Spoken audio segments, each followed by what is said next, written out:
I'm Greg Albo. I'm with York University. I teach politics there. Today's forum is sponsored by Socialist Project and Center for Social Justice, which you can find information about them on their website. Forum today is the title Diversions, Divisions, Decline, the Right Social Movements, and the Ontario Election.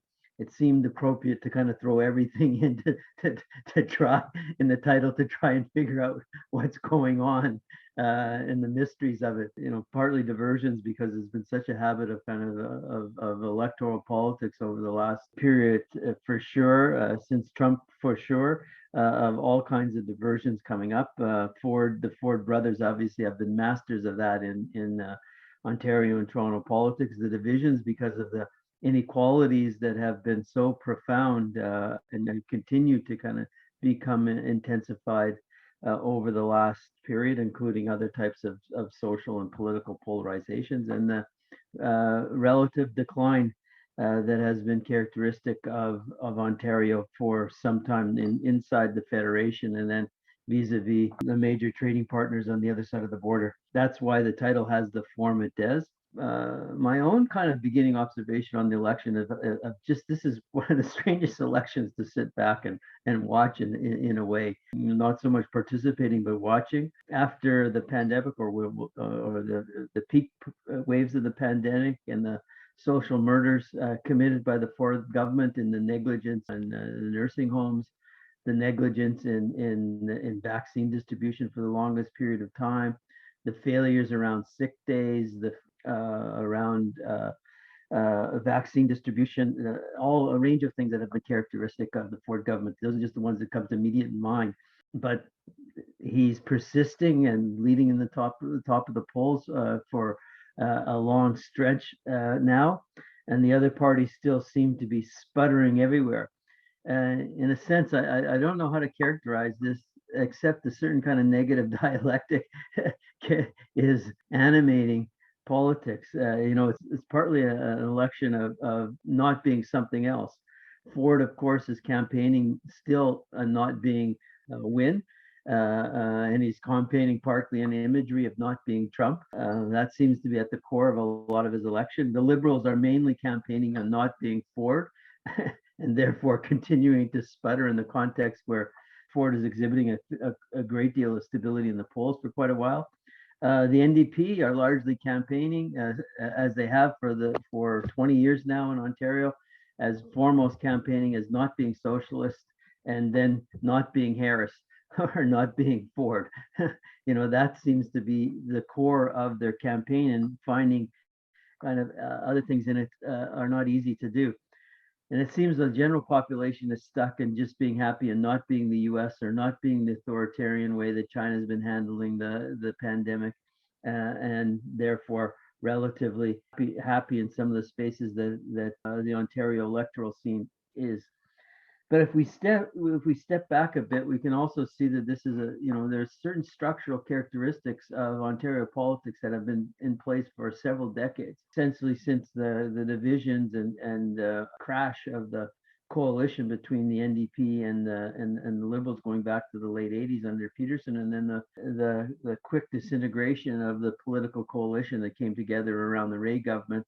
We have in the Ray government's last 2 years being kind of marking the turn toward neoliberalism in Ontario, being the other big thing that changed in Canada alongside the changes in the federal government funding of the welfare state and their budgetary position switching with the Chrétien and Martin.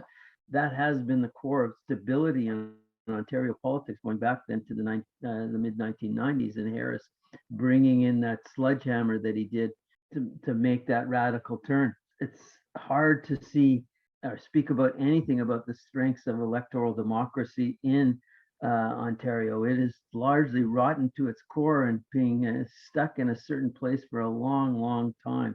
And that's kind of where we're at. In some senses, one could characterize Ontario as the paradigmatic case of Tina, there is no alternative in Canada. It's been stuck on the kind of same policy plane since the Harris turn. We have the mandate of Harris, which Wynne then ratified even further with the Drummond report and during her administration, and Ford's kept it up, was to push Ontario to the bottom of social provisioning in the country. They've successfully maintained that position. The shock to fiscal revenues and additional expenditures kind of shifted some of the budgetary position for a while, but they've remained relatively in the same place. Ontario, in the recent analysis of where the Canadian and the economy, and that's also the Ontario economy, are going for the next 10 to 30 years, have us at the bottom in terms of per capita growth in per capita living standards and growth in productivity. So we're kind of in this kind of very difficult period economically, and adding to the polarizations in Ontario with the politics being stuck in deep ruts. We wanted to kind of take some of these issues up and just have a discussion, since the left in Ontario and Canada is in deep ruts too, and remains just spinning at where we have been for a long period, and address a few questions that emerged from the election. What are the social movements campaigning for, and an assessment of post-election struggles? Where are the prospects for a revival of the left in socialism and the mounting class and social divisions in post-democracy Ontario, to use that phrase. To animate our conversation, we have four of the best commentators and activists in Ontario, Canada, on a range of issues. Bryan Evans will kick us off. He teaches at, I'm still not used to saying this, Toronto Metropolitan University. He's the co-editor of an important text on Ontario politics, divided province, Ontario under neoliberalism. He'll be followed by Shelagh, Pizey-Allen. Many of us and all of us Ontario are constantly being charmed and encouraged by Shelagh's activism in her position as director of TTCriders. She'll speak second. James Hutt will speak third. He's a longtime union activist in Canada, is currently working at the Canadian Association of University Teachers. And we'll wrap up with William Paul, who's an important activist in the educational sector, union and general critique, and he runs the really superb website, School Magazine, and it's just one of the best places to kind of keep up on educational politics on Ontario. So the speakers will speak 10 to 15 minutes. We'll have a bit of a conversation and carry on from there. So Bryan from TMU, kick it off, please. Thank you, Greg. Yeah, I have trouble remembering TMU. I keep on referring to it by the original name, but thank you for the invitation here, and welcome everybody. And Greg essentially took all of my main points, so thank you, Greg. But I'll embellish on a few and add one that he did not touch on. And as we were talking before people came into the room, it is a very strange election. It doesn't even feel like one. I've been following elections from the age of 15 in 1975, each and every one, federal, provincial, and I can't recall one where another mainstream pundits have talked about it, that we appear to be sleepwalking through what should be an incredibly important campaign. And it's not an ordinary election. It's dramatically extraordinary by virtue of what we have all gone through over 2 years and whatever now. And then Greg made mention of the 2 years of the Ford government pre-pandemic, which revealed an incredibly authoritarian government prepared to go to lengths that even during the common sense revolution, the Mike Harris government never actually contemplated. But I'll touch upon that very quickly momentarily. But there is continuity with the current election. And again, Greg stole my line around going back to the 1990s and a real linkage between our impoverished politics, as narrowly defined as they are, to elections. That's how we define politics, right? In Ontario and Canada, purely on the electoral and to the shunning of everything else. But going back to the 1990s, and we could even go back to 1980s, but in the 1990s, there was a watershed period where rising inequality had a very real impact on the nature of even our electoral politics. And what I want to do here is sort of begin with, you might remember back at the beginning of the pandemic, very early on, the media was replete with, commentary about we're never going back to normal. Normal didn't work. Even the Financial Times on April 3rd of 2020, we were only maybe a month into the official pandemic in North America, ran an editorial calling for a new social contract. And this is a Financial Times editorial. And it said that it was explicit. The past 40 years going to Ronald Reagan have been one big error. We have to turn all that upside down. We need wealth taxes. We need a return to progressive taxation. We need living wages. We need public health care. It was essentially reanimating FDR's 1945 speech on the need for a social and economic Bill of Rights. It was nothing less than that. And then here we are, 2 years later, and it's like nothing ever happened. And we don't hear from the Financial Times or anyone talking about the need to fundamentally reconstruct in a post-1945 kind of way our political economy. And so what I want to do here, and I'm not going to have enough time, so Matt will have to really manage me, is touch upon a handful of things. One thing Greg did not touch upon, and this is item number one that I want to deal with, the army of non-voters, the abstention rate that we have had, particularly going back to the 1990s. And I'm going to project very casually and cheaply for election night coming, I'm going to wager, and I don't gamble, so nobody take me up on it, that the turnout rate will be probably no better than 50%. But that's very meaningful. The other thing I want to touch upon, and the connection to non-participation, abstention, being inequality. And there's very much a demonstrable linkage between the two. The third point would be very brief, touching upon the diminishment of class struggle. And then finally, looking at the recomposition of the Ontario state and its relationship to electoral politics. And I'm going to try and cover all that in like 12 minutes. So again, Matt, keep me focused. Now, I began talking to Matt earlier saying, I don't want to deal with the punditry. We get enough of that. It might be great in the pub over a beer to chit chat and talk about who's ahead and who's behind and who's done this and all of that. But on the other hand, to kind of lay the table here, and I'm going to try not to be bleak. I'm going to try and end on a high note, and the high note will be about our collective agency if we want it. The polling, and Greg did refer to the polling at the beginning, and I've been following. If you don't know it, 338 Ontario collects all of the polling from every firm, and they do a breakdown of every constituency.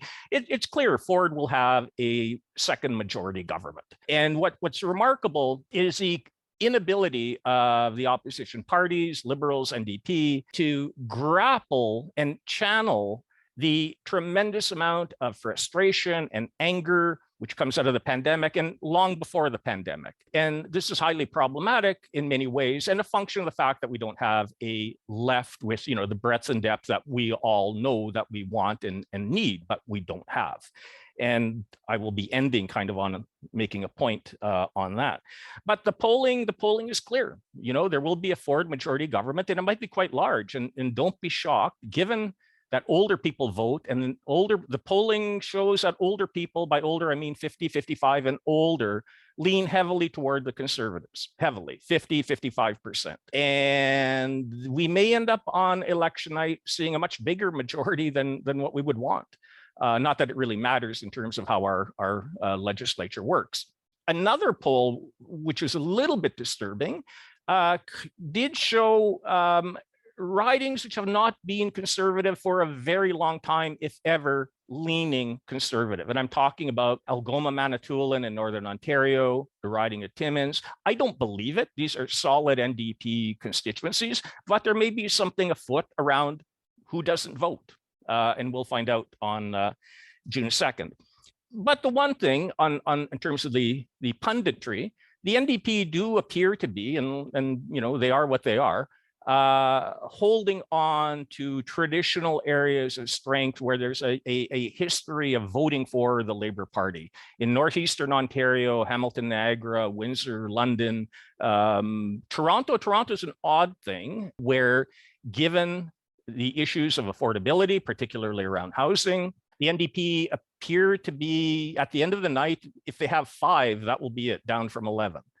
They may win a break here and there. There's no way of really knowing, but the projections are that they'll have 5, maybe 6, and maybe not even that, depending. Which, again, from the point of view of class voting, given the class composition of a number of those ridings, generally, clearly shows the NDP have not done a very good job at building working class identification with their party, like they have historically in the areas I've mentioned. But even that may be changing. The foundations for a lot of that goes back to the 1940s. And though those regions, those economies, the people have changed in many ways. But first, point number 1, the party of non-voters. As I said, I think it'll be very huge on election night, but Ontario has a long tradition where a third of the electorate don't bother to vote. This actually takes a big jump in the late 1990s, where even after the common sense revolution, and let's not forget, in 1995 to 99, that first Harris term, we were witness to the OPSI strike. We were witness to a cavalry charge at Queen's Park, essentially a cavalry charge. We heard a cabinet minister urge people on low-income benefits to buy dented cans of tuna to make up for the difference. And then in 1999, we have an election. Oh, let's not forget the days of action.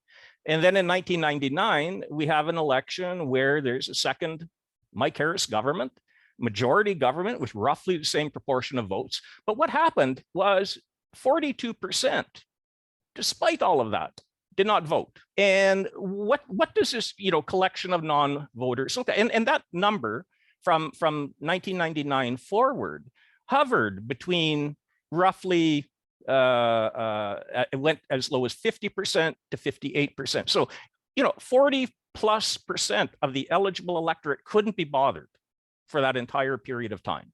And that body of people who don't vote tend to have a number of common characteristics, which generally, and there have been empirical studies, so it's not just my opinion, and if you want them, I can provide you with references later if you wish, but they tend to be lower income, may or may not be lower educated. That gets a little bit dodgy now. Older studies show lower levels of formal educational achievement, but I don't think that's as relevant anymore. But definitely people who are on the lower end of the income scale don't vote.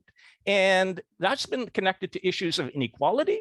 One NGO liberal type think tanky coming out of the 2021 federal election held focus groups with low income and moderate income voters. And the conclusion around that was people felt that inequality, their position economically meant that they were not heard. They did not believe that government or any party cared about the issues and concerns that they confronted, and therefore, why bother to vote? My point being that inequality feeds voter abstention. And the key thing here being that in Ontario, going back to the 1990s, and particularly beginning in the 1990s, we had witnessed from 1945 to the late 1980s, a continually declining level of inequality in Ontario. In fact, at one point in 1980, I'm not going to go into the Gini coefficient, all that, but it's a measurement of inequality. It's problematic, but it's good as it gets. And in 1980, Ontario was kind of like, not quite in the ballpark, but kind of like Sweden, if you can believe it or not, in terms of the Gini coefficient, right? You jump forward to 2019, and Ontario's looking a lot more like we're sharing company with Poland, Ireland, and Hungary. That's very telling. So this level of inequality is deepening. What Armenia Alnesian called a great U-turn happening in the 1990s, where the level of inequality in Canada generally, but particularly pointed at Ontario, went up by nearly a third. And these numbers, again, don't capture the full depth of it or what it actually means. What does this mean for the nature of class politics? And there's a long tradition, which anybody here who took political science, in their undergraduate years, about how, class voting is not significant in Canada other than a few pockets. True, But why might that be? And part of it may be, the need for class identity is not something that just happens. You're not born with it. It has to be constructed, through trade unions, through work, through cultural organizations. And, what I will end on today will be the need for a political party which is completely organized around issues of class and everything necessary to build that identity and relay it forward. A couple of key points about class struggle being around things like union density. Unions are incredibly important, and union membership is a key predictor of voting and voting NDP. Even though the NDP has never won a plurality of union votes, they do win a higher proportion among people who are union members. But in the private sector, union density, as we all know, has been declining. In 1997 in Ontario, it was 21% private sector, private sector, not including public sector. But in 2020, that had dropped to 15.8. So, a fairly dramatic drop. And then the final point I will make before jumping to my conclusion will be around party realignment and recomposition of the state. And we've all been witness to a variety of new political parties, primarily on the right to far right in Europe. And we have them in Canada, 2 in Ontario. We have 2 new right-wing parties running in Ontario, each running with more than 100 candidates. New Blue has 123 out of 124 riding, and the Ontario Party, I think 105 out of 124. And what degree that they will have an impact on the Tory vote, it's difficult to measure. But we aren't immune from this sort of shift within the new political, the formation of new political parties, and that kind of realignment, great or small. But they all speak to the end of a particular era, the post-war era, where the center left and center right quite comfortably interchanged, however you want to define them, which parties they were in which jurisdiction. Like all of our mainstream parties today agree on neoliberal capitalism, tinkering on the end, maybe one edge, maybe wanting to take the sharp edges off in a few areas, but generally complete agreement around maintaining the particular model. And so with that, what I want to do would be to comment on the recomposition of the state. And by that, I'm referring to, kind of Nikos Balantzis back in 1970, commented on how the centralization of power in the executive meant, or was elided with a shrinking of the formal parliamentary sphere, i.e., the people we elect to legislatures. Ontario has been way ahead of the game. I worked in government back in the 1990s. I knew the Harris government, and the degree to which all power became concentrated in the premier's office, even governing fairly routine, mundane decisions about communications. Communications became incredibly highly controlled. A few cabinet committees were established. The other cabinet committees were disbanded. They ended up with only 3. Typically, there would be 8, 9, 10, but there were only 3 at that point in time. But this centralization of power in the executive, we're left with a point where, and we all see it, where what happens in a parliament, in the legislature, in a majority government like we have, majoritarian form of government like we have, doesn't really matter much. Like who watches question period, and does it really matter? And so I want to end on the point I've alluded to, which is the need for a new political party. And that doesn't mean putting a flag in the ground and saying we're going to declare it on a certain date, but beginning the difficult work, which I know people in the Socialist Project have been undertaking for a long time now and will continue to, but being able to organize opportunities to network, find issues around which collaboration can take place between broad groups, which maybe typically had nothing to do with each other, but with the objective of perhaps one day forming a new political entity, which should not be focused on elections. Yeah, elections, sure. They are important. It's an opportunity to recruit, to organize, to put ideas out, to challenge, but to be focused on building working class communities, political identity, political mobilization, and action through educational events, organizing, and cultural. The cultural dimension is incredibly important. But okay, I will end it there. Thank you. Perfect. Thanks, Brian. That was great. And your final points are a perfect segue to Shelagh, whose work at TTCriders has been engaged in a lot of that coalition building and bringing together riders groups across the city and organizing in the far reaches of the suburbs and articulating that to the transit issues from the suburbs to the center of the city. So I'm going to turn it over to Shelagh for her assessment of transit and transit policy, and of course everything else she wants to talk about too. Thanks. Yeah, I don't have broad prescriptions like Brian. I'm just going to focus on a little slice, but talk about how, like you said, Brian, elections are really important opportunities to advance our issues, build working class consciousness, build confidence in people. I think one of the best examples in Ontario right now is the Justice for Workers campaign. They've been really active in putting the higher minimum wage and other workers' rights issues on the agenda, but that's through years of work and organizing. So, and I see Errol and Sam here, and I know you have an all candidates meeting coming up with the Jane Finch Action Against Poverty tomorrow night, and that's an important space as well.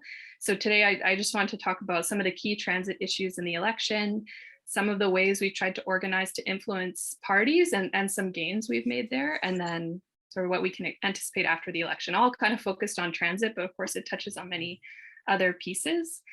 Some of the biggest issues that are sort of at the top of the headlines around transportation is obviously Highway 413, electric vehicles, which are how people understand green transportation. And, there's no real grappling with how that's going to impact Indigenous communities in the Ring of Fire.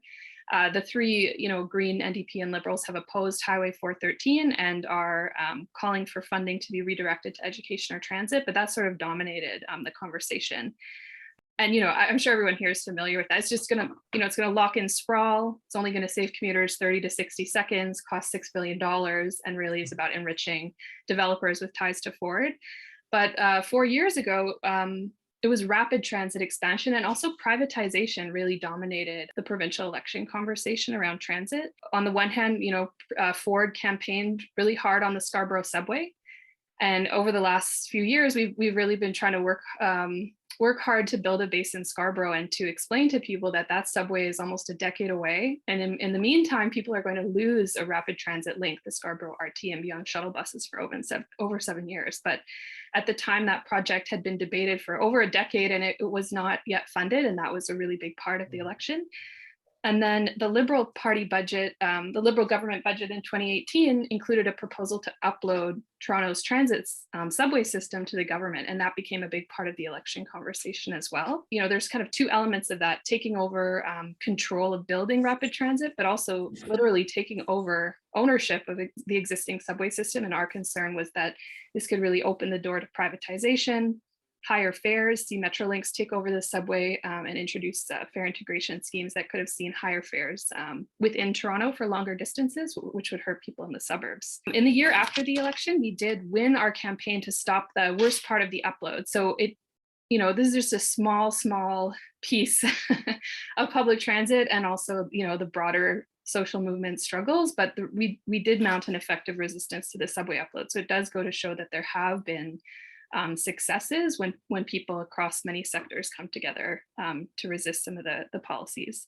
However, what the Ford government did pass was Bill 107 in 2019. So they did upload control from Toronto. It's literally part of the law. City of Toronto can advance any design work on these 4 priority projects: the Scarborough subway, the Relief Line, which has been renamed the Ontario Line, and it's sort of changed its technology and alignment a bit, the Yonge North Subway Extension, and the Eglinton West Extension.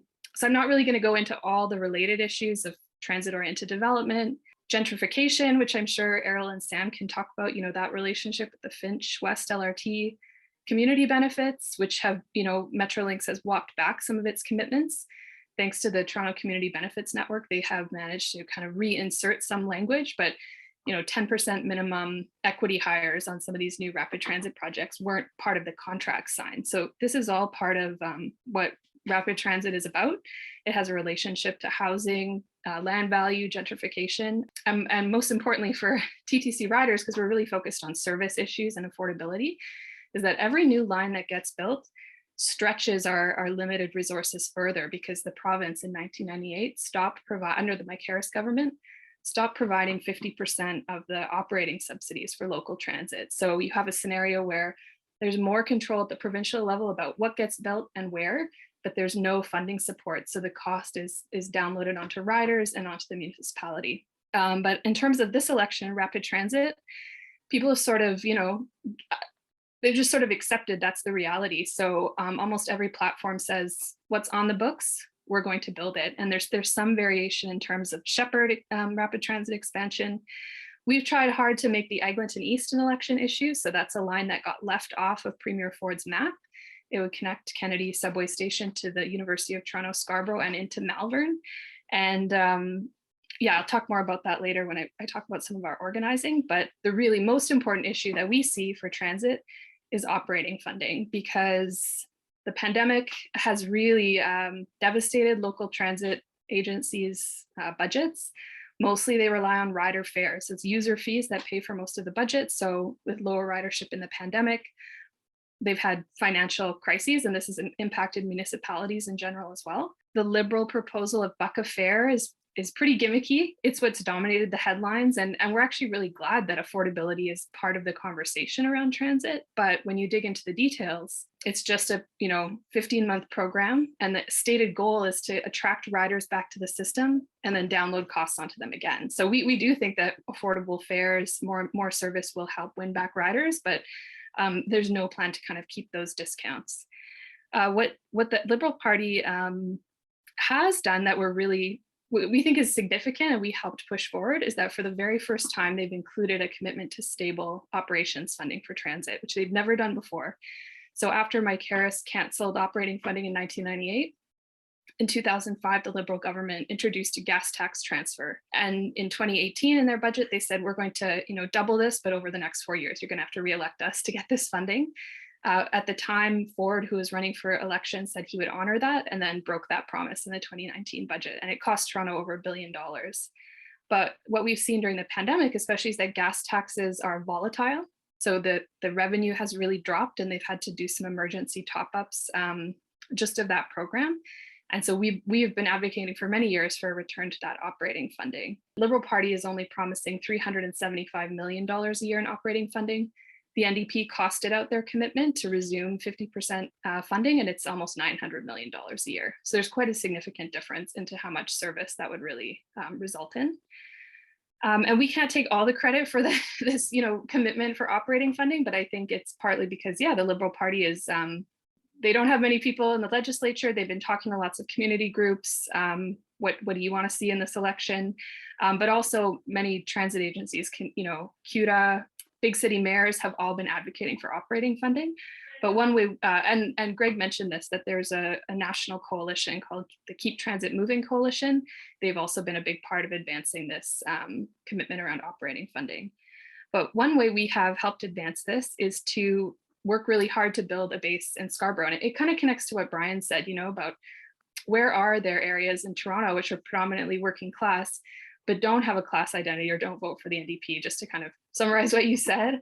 And one of the, in Scarborough, it's not just about voting. I think it's also about just a deep cynicism about making change, but we have tried really hard to do outreach at transit stops, do community organizing, connect with organizations there. And we've, recruited and trained up a group of young activists who've, I guess we're trying to build organizing pathways in the suburbs where transit is really politicizing issue because it's so undignified and so unequal compared to what other parts of Toronto have in terms of public services. So one of our tactics was to do a big rally, and we invited all the parties to come and make a pledge in front of hundreds of local activists in Scarborough. And the Liberals agreed and came and signed our pledge to build the Eglinton East LRT, which they've never committed to before, and same with the NDP.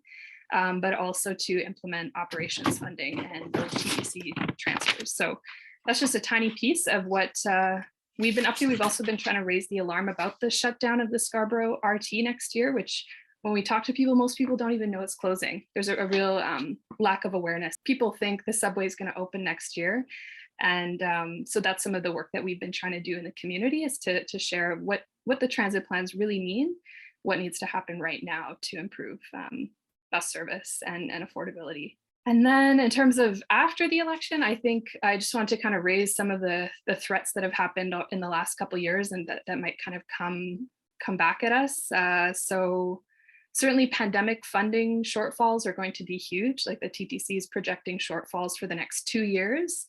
They have secured, there's been several rounds of emergency funding from the provincial and federal governments.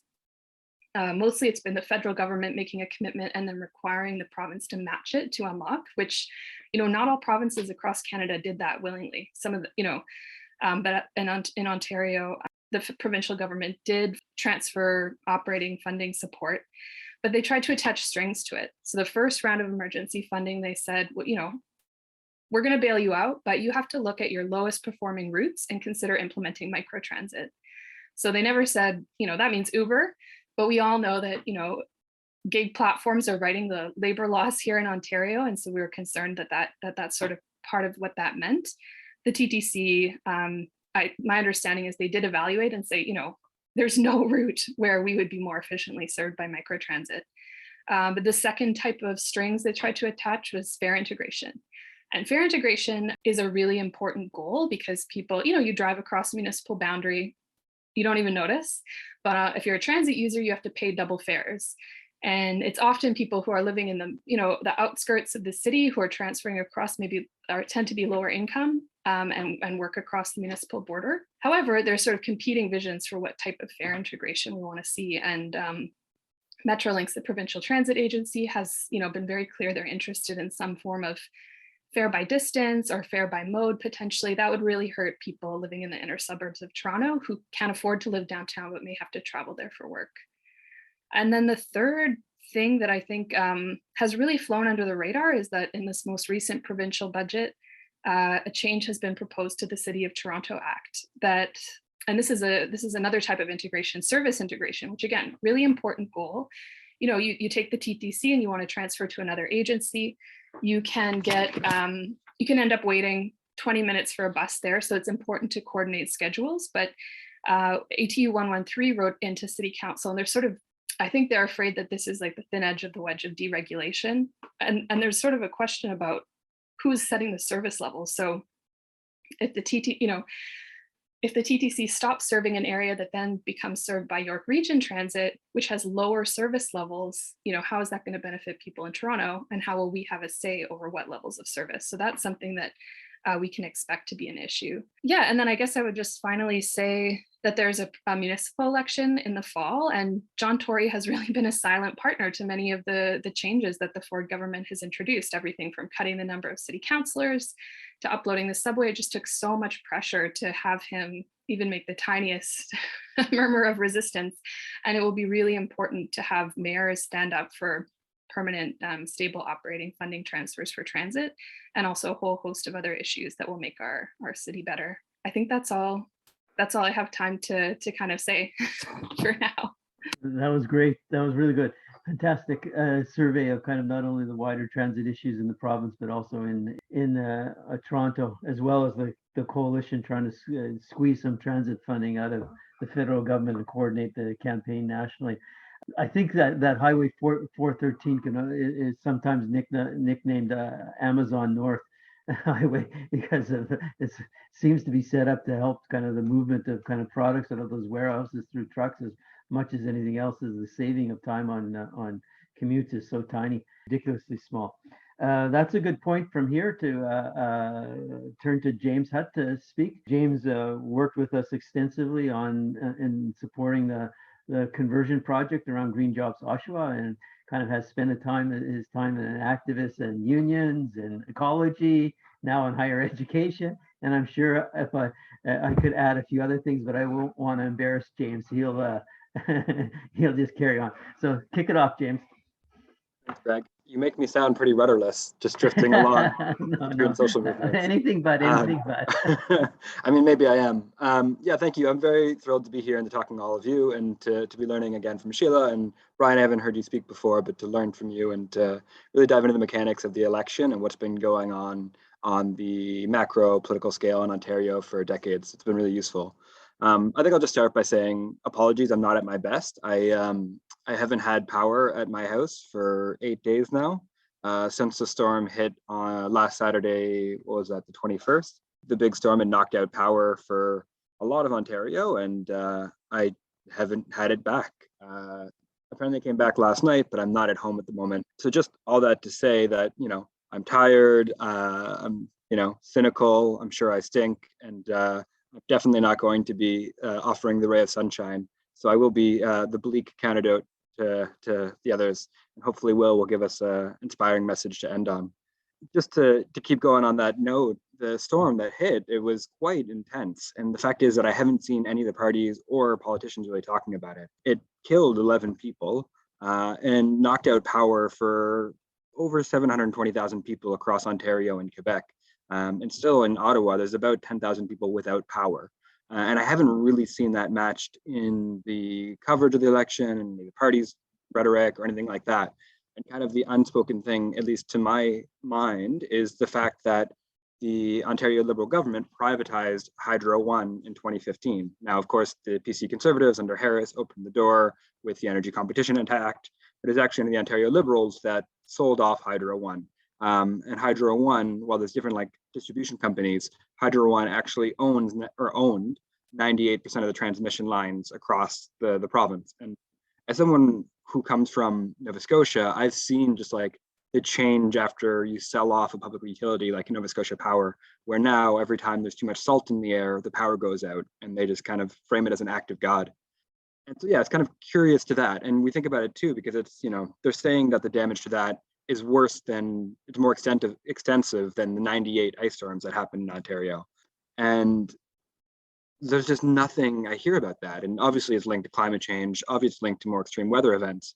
But even from the parties, no one's really talking about it. I don't see the NDP centering it. I know that the NDP have called for, probably not too vocally, to buy back the shares of Hydro One, but it's a bit mute. So it's a bit disconnect, which I think speaks to Bryan's point that it feels like we're really sleepwalking through this election.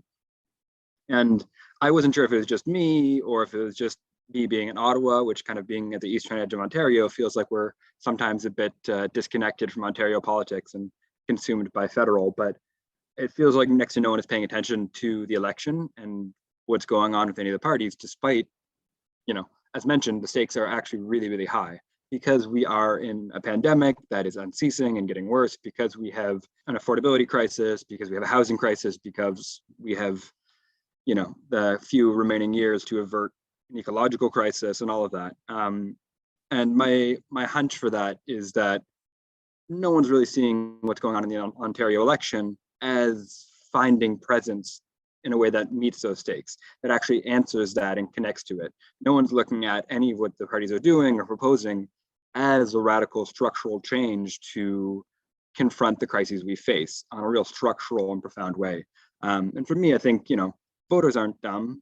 Everyday working people understand what's going on, and they're not hearing that resonance, that reflection of the world around them put forward in the policies and positions of the parties. I think I'll just talk a little bit more about, some of the key areas I've worked on and kind of my wandering career, I guess, and where it's coming up, but also to talk a little bit more about the NDP and the hopes for the election or not. First thing that comes to mind, I've worked on healthcare quite extensively for the Nova Scotia Health Coalition and the Canadian Health Coalition, but seeing just the absolute, and as Bryan said, social murders that have happened in their long-term care has been appalling. And it should have been what spurred every social movement and union into action. You look at the thousands of people who've died in Ontario under COVID, and you look at the harm, the loneliness, the isolation, degradation of life, and abandonment of elderly and chronically ill people in long-term care. And this isn't very commonly known, but one of the first things that Doug Ford did when the pandemic hit was he removed the staffing regulations for long-term care. The notion was that crisis, we needed more people, but what it did was it opened it up to, instead of hiring PSWs or nurses, they could go to get volunteers with absolutely no training to begin providing service and long-term care.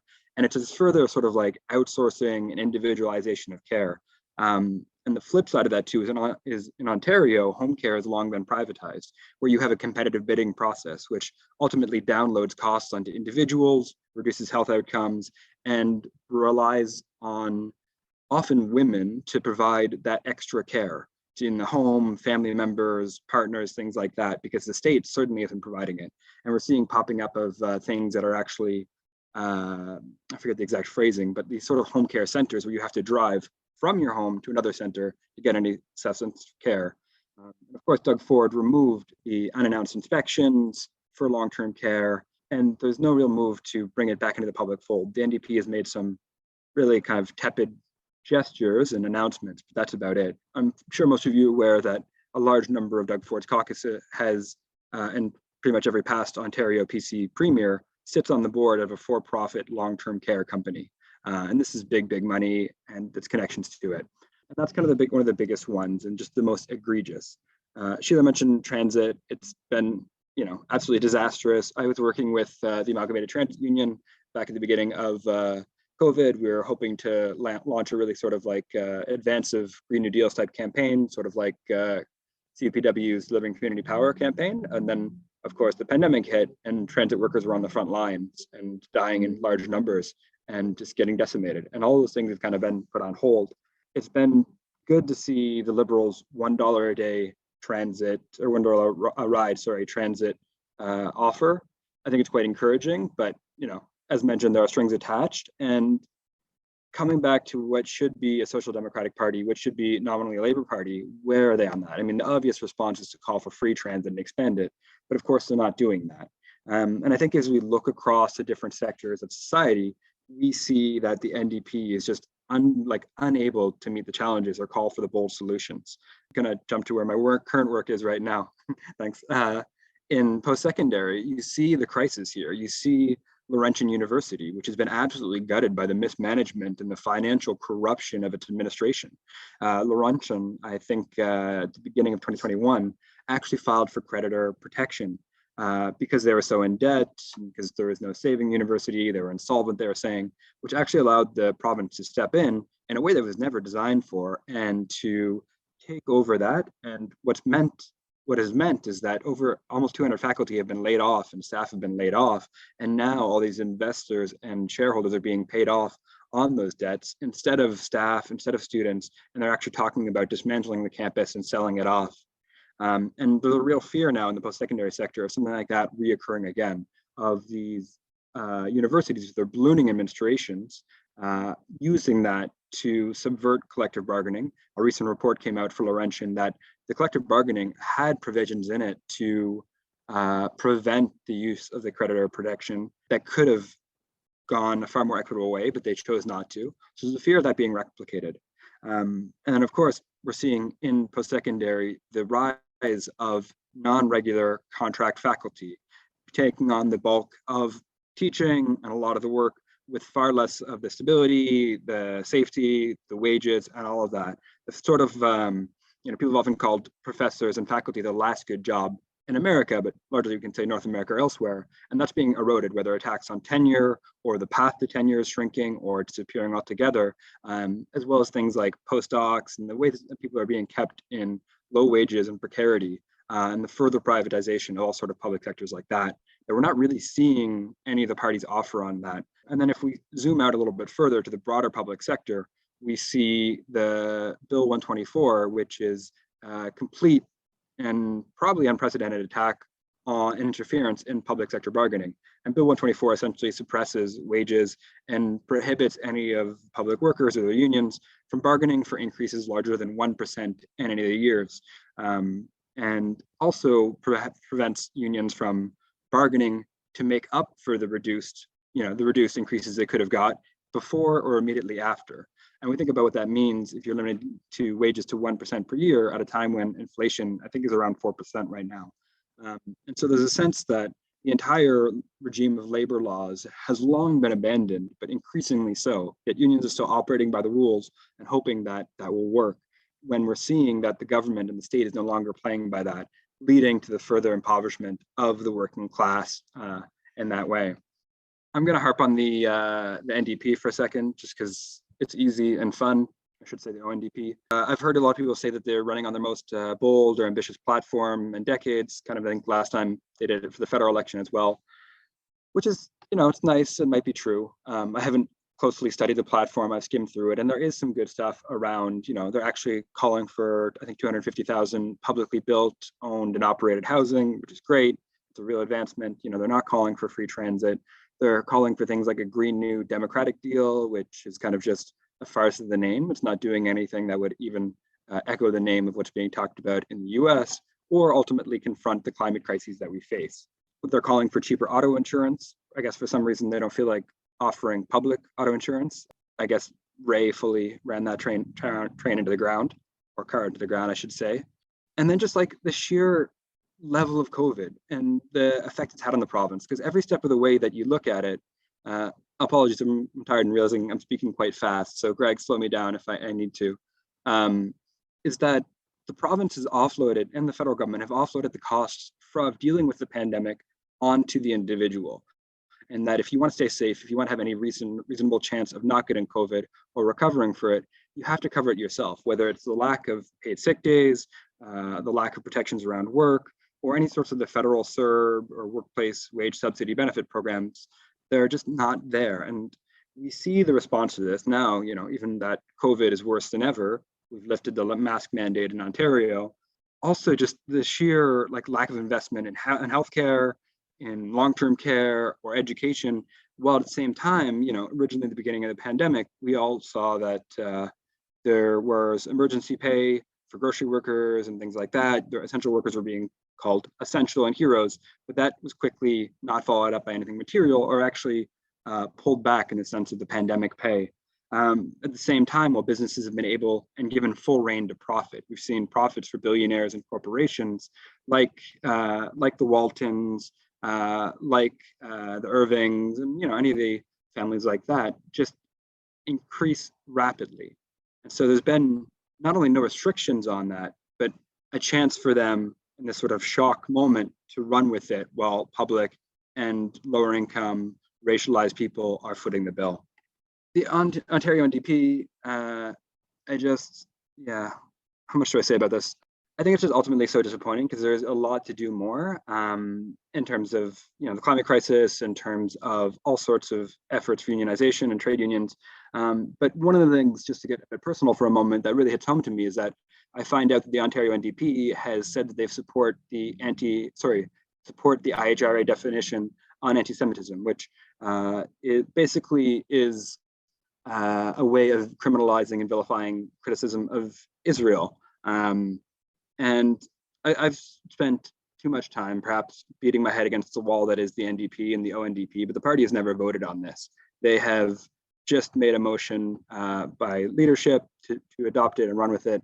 I remember about a year and a half ago or so, there was a meeting of the provincial membership where they voted on a motion to reject the the IHRA definition, and it was defeated. So they didn't reject it, but then there's no actual motion to adopt it. And I think this kind of speaks to the fundamental problem of the NDP.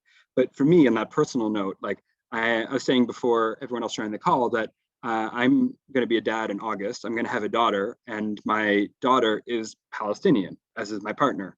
And so thinking about what it means for this party to criminalize and support the criminalization of her very existence and their way to resist the colonization of her home, it's hardly inspiring. And I think on top of all the moral and the rhetorical failings of the ONDP, we still see that there's something fundamentally broken in the structure of it, where the leadership is opposed to the membership, undermines them, and controls it. So even if it is hypothetically the most ambitious and progressive agenda that they've ever had in decades or whatever, I don't think the left or voters are buying it, because they know it's the same NDP. Horwath is still there, Balagas is still there, the same hacks and the consultants are still running the party, and they're fundamentally opposed to internal party democracy in a profound way. And that's not going to change. And I've had people ask me, what happens if Andrea is voted out and there's a new leader? And I ultimately don't think it really matters, because the party does not support that, and it's not made for that sort of genuine democracy or social movement building. So the question is, what do you do? Now, in Ontario, and I'm going to try to wrap up in a second, this long rambly talk, is that in Ontario, I've been supporting Joel Harden. He's a close friend. He's a great socialist. I think he's fantastic. I support him. Strongly dislike the Ontario NDP, but I'll support him. And he's gone to great personal lengths, including supporting me and my partner or trying to get to Palestine or speaking out around injustices in Palestine, to the point of almost being kicked out of the party numerous times. And he's kind of riding that razor's edge. Where do you go with that? He's one MPP, maybe we'll get a couple more. At the same time, you see groups like the Communist Party who are quite quickly swelling in ranks. I've seen they've reportedly had a 200% increase in membership over the last couple of years, and I really believe it, because given the state of the world, the lack of resonance and reflection in the current state of politics and the NDP, people are going to them. But I don't fully understand their electoral policy, in terms of running so many different candidates everywhere, running in the same riding as Joe Harden, as opposed to somewhere else where you've got a more conservative social democrat and things like that. I don't think in my mind, it offers the same sort of hope forward. And then in terms of the new party, I'm curious to have that conversation. I think I've got some lingering doubts and skepticism, not least of which the time it would take to actually build that when we're looking at about a decade to avert the climate crisis. But ultimately, I'll say, just in wrapping up here, is that the focus on electoral politics, I think, is putting the cart before the horse. What happens there is going to reflect what happens in the broader working class, which is ultimately divided, and there is no organized working class. We've seen unions line up behind Doug Ford, like LiUNA, the IBEW, Construction Council. We've also seen, Jerry Dias from Unifor do photo ops with Doug Ford. And I've seen people condemning that, but I don't ultimately think it's all that surprising, given that, why wouldn't they opt for short-term gain and potential handouts or subsidies from government, when the only other thing on offer is long-term hope of something different? And I think just the very last thing I'll say, sorry, Matt, is that, as we got onto the call, I asked how the election was doing in Ontario and Toronto, and Sam mentioned which election, and rattled off kind of a couple real progressive challenges to the union leadership and, elementary teachers, Unifor.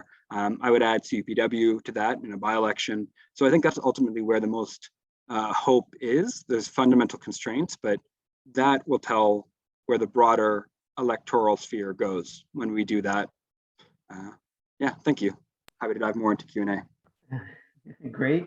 I'm not sure to be thankful that the storm put you in such a foul mood, since your assessment of difficult assessment kind of and a lot of us probably share of the setting kind of match. So in case it was a really terrific survey of a whole bunch of kind of activist and concrete issues in Ontario politics.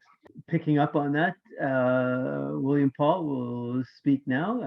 Most important activist in around educational issues in the province. Been monitoring all the kind of turns, detours, U-turns, I don't know, smash ups that occurred under the Ford government over the last couple of years, and some of the struggles going on in the education unions as well. So Will, take it over, please.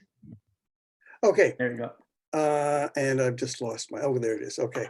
So, well, thanks. That's very kind of you. I'm joined by a whole ton of other activists, I guess, in and around Toronto and the rest of Ontario. So that's, as I say, really kind of you.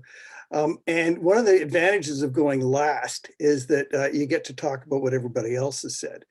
So, and clearly there's seems to be a theme here.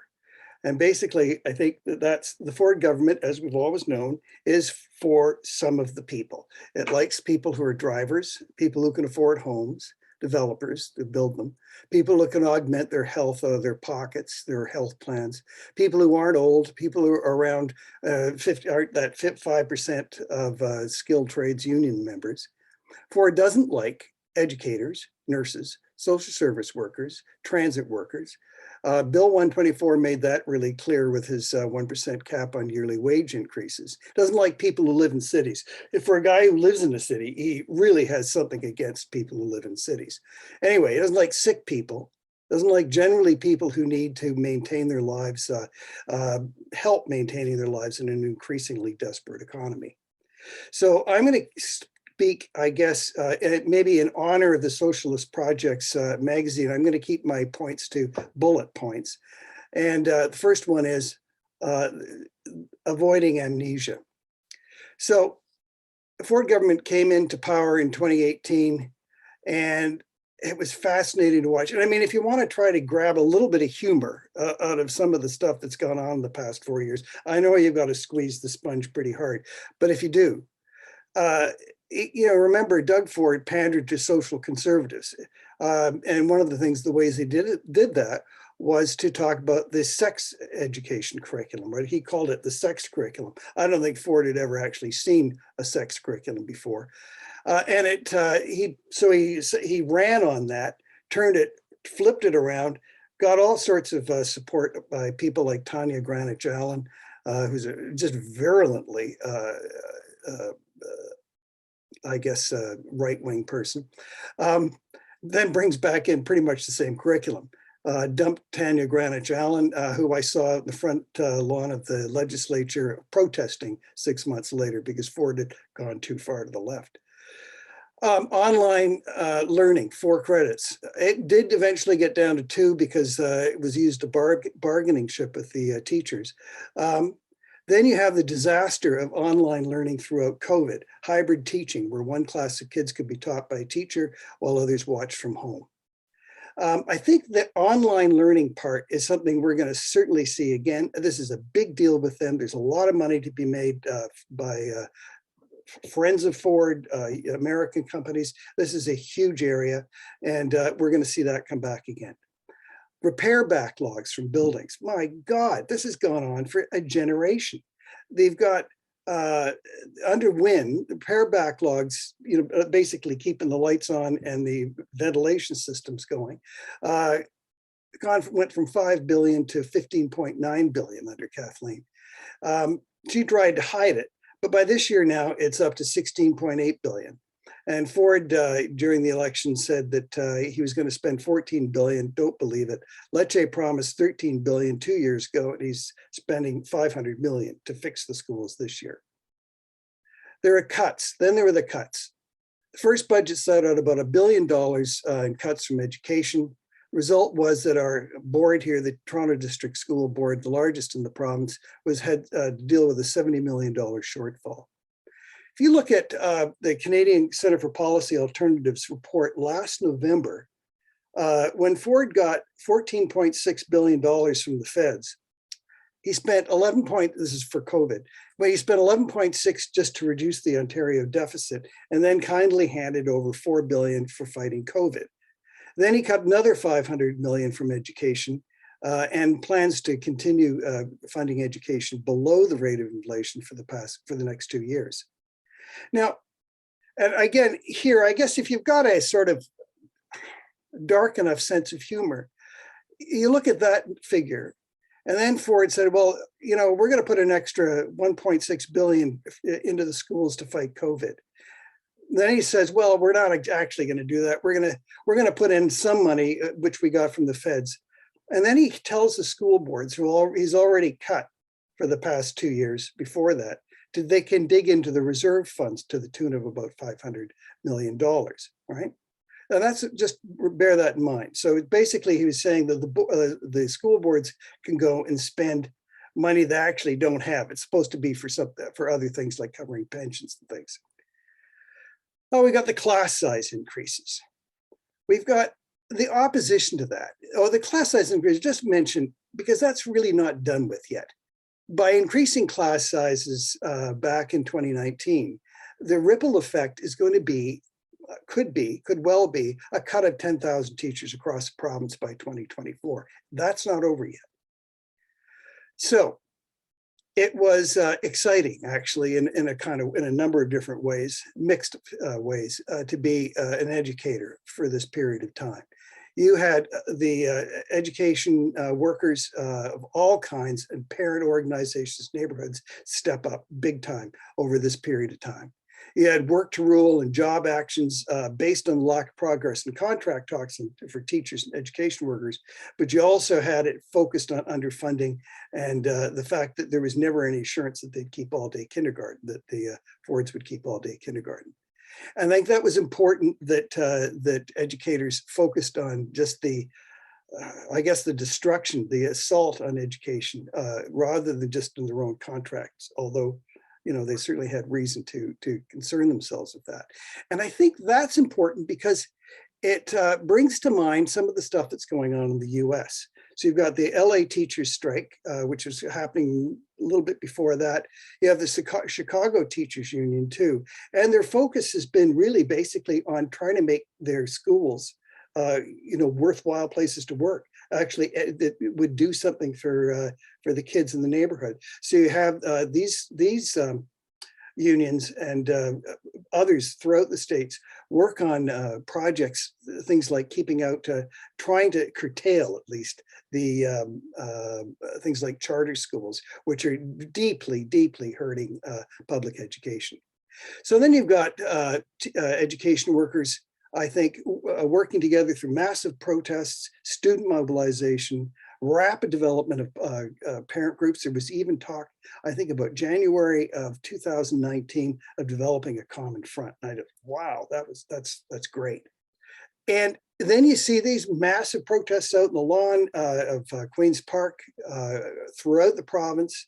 Then it was nice to see, it was great to see how the education workers stood up to the election funding bill 254, which they formed together as the working families to challenge Doug Ford's wish to curtail the amount that you could spend up until the time of the election. And as a, at the same time, it more than doubled the amount that individual people could donate to their party. And since the Tories are very much a party that relies on individual donations from well-to-do people, it certainly served its purposes quite well, while it stopped the unions, teachers unions and so forth, from being able to raise money to fight them. And it was great to see that happen. But then we see, I think, the significant thing here, and I think others have alluded to this, is that this is the first time the Notwithstanding Clause actually gets used, because he was beaten in the courts and then said, well, no problem, I'll just use the Notwithstanding Clause and overcome, just drive over the decision of the Ontario Superior Court. And he had threatened, of course, to do that in 2018 when he lost another battle with Toronto over destroying the municipal elections that year. But he didn't bring it out.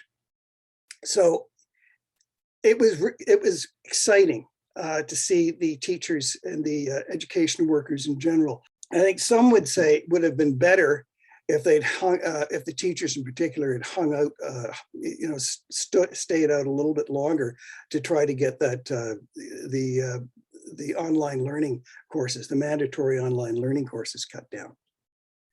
And then COVID hit. And we all know what happened. If you know anybody who has kids, or if you have any of your own, you see, no, Ford wasn't going to reduce class sizes. The school boards were told to go back to the table when they tried to do that. I think COVID underscored the discrepancy amongst kids in boards, retools for online learning. Kids, couldn't afford tablets, right? Their boards didn't know how to get them to them. So they didn't have computers at home. They didn't necessarily have parents around who could supervise them to make sure they're attending their online classes when they were supposed to be. I had a friend of mine in Jane Finch Education Action tell me about the efforts that his group went to up in Jane Finch to provide kids with things like those devices, go out to get them out of the school board, to provide them for themselves and other basic necessities. So the COVID has had, I think a number of people have mentioned already, a very, very profound and divisive effect on people. And really variable. I remember talking to one teacher, this would have been, I think, at the beginning of 2021, when there'd been another close down and the kids have been going to school. And I think we've all heard these stories like this, where, a teacher is trying to teach the class. There's, she's kind of doing the same thing we're here. And there's one little fella sleeping, somebody else has left the room. Somebody else is, it never showed up. So all of this was extremely, extremely hard. And yes, some of it couldn't be avoided, but the very fact that the government had been underfunding education, had no intention of making things safer or easier for the schools to function, made it worse. I think this thing also exposed the terrible state of the repair of schools, especially ventilation systems, because, you know, as much as they brought in, that Lecce brought in ventilation, you know, these little portable devices, things like that, the schools had been going downhill for generations, actually now, since the Ford government. You've got, you know, this incredible backlog of $16.9 billion, $16.8 billion, and it's just continuing. So last December, as we hit the fourth wave and those infections, Omicron infections went vertical, and again, you've got to look at some of these, this sort of the leadership that he's provided. And we can't forget this. It's so easy to forget it. Ford limited who could get PCR testing, right? Which was the state-of-the-art testing. It's the one that tells you if you have COVID. Then he announced kids would go back to school on January 5th. Then he said, oh, as things really started to get bad, brace for impact. Those are his words. Then he said that parents wouldn't be notified until COVID outbreaks hit 30% of the school.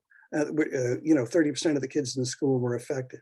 He clearly didn't know what was going to happen. So, and this, I think, is one of the most important and significant features of a government focused on a constituency that doesn't include most Ontarians. Save dollars, get things rolling back to normal when they're not, get money coming in while you cheap out on essentials like to keep people safe. And this certainly isn't going to change if the Tories are reelected. Well, when the Tories are reelected with a majority. So now, what are educators and activists saying? Well, the main thing is the people I speak to, educators and parents, are exhausted by 4 years of Ford, including 2.5 years under COVID. It's had a major effect on organizing, on contacting others. Hybrid teaching, my heavens, it's been horrible for teachers. So hybrid teaching, basically, just in case we've forgotten, is that, you know, the teacher teaches some kids in the class while the others watch. The teacher tries to program for both. It's impossible. You have a very small core, about 1% of activists still working in opposition to Ford.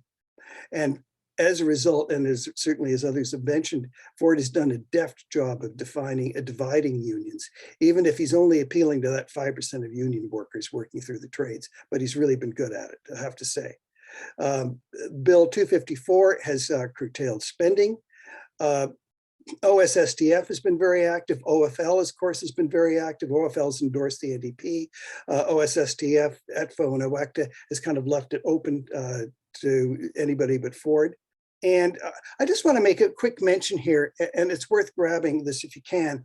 Ontario Teachers Federation is about to release a book by Paul Bocking. It's called School Austerity and Privatization in the Pandemic Era. And I'd love to have read it here today, except it's 75 pages, and I would have gone over my time. But we're going to try to publish some of that in School Magazine. I think it should be coming out in the next few days. I think it's really worth reading, even though we kind of know what's going to happen.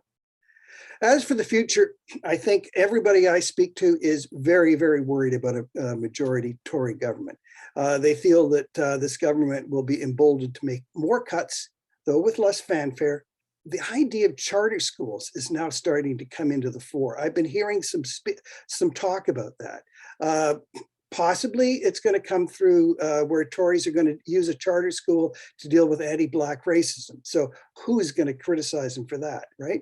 But charter schools nonetheless. So I think we got to watch for that. Educator contracts expire August 31st. Ford's going to push through his most radical policies right away. So expect a tax on basic benefits, sick days, sick leave. Expect Ford also to use public sector workers and show them as elites when they ask for stuff and divide them off from parents and other Ontarians. Expect this to be all about teachers, nurses, social workers, PSAs, all of these people to be, you know, they're asking too much, they're elitists. I think there's some questions that arise. So, well, there's like 100 questions arise. I'm just going to cut out a bunch of them. But what about those reserve funds? What about that 500 million? The school boards actually had to dig in a couple of times to cover their costs. So what about those funds, and how are they going to get them back? Because they need them.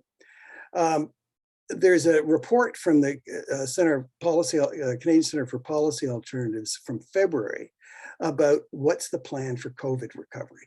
And I think it's worth just noting some of these things. They call for increasing spending by 4.3 billion yearly over the next little while.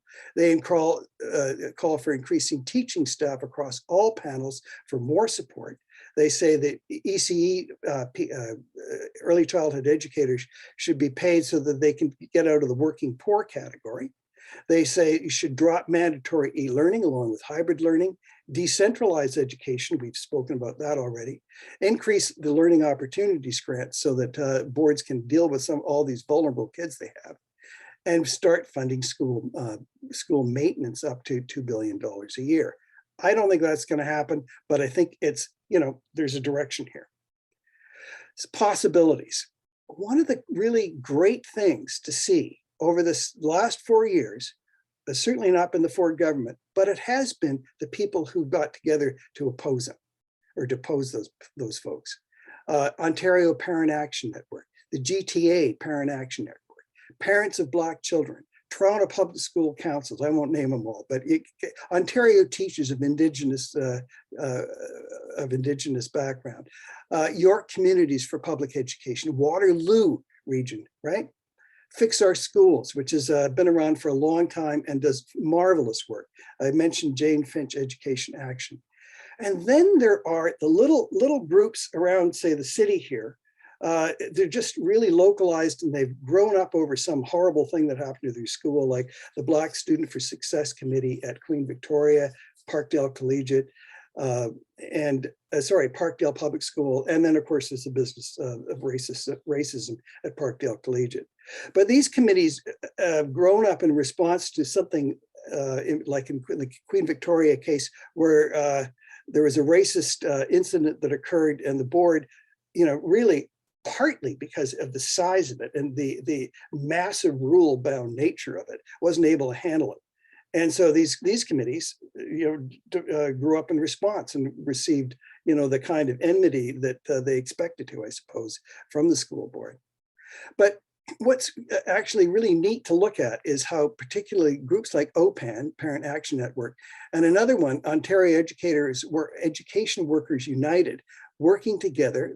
They were at the recent May Day thing at Queen's Park.